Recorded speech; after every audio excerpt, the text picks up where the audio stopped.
To cook a pork roast in a slow cooker, first, trim any excess fat from the roast. Rub the meat with olive oil and sprinkle with salt and pepper. Cut the roast in half. Anytime you have a piece of meat or poultry that is larger than 2 pounds, it's best to cut it into smaller portions so that it will cook evenly and help the center of the meat reach the recommended temperature in less time.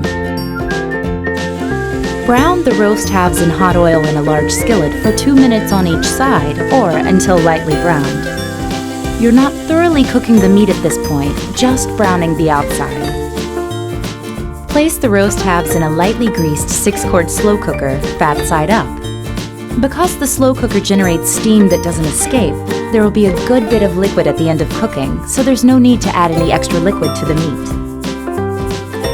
Cover and cook on high for 1 hour.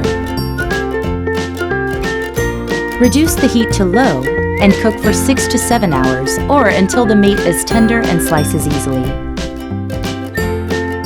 Starting out on high heat allows the slow cooker to heat up faster and the heat to penetrate the meat and kill any bacteria.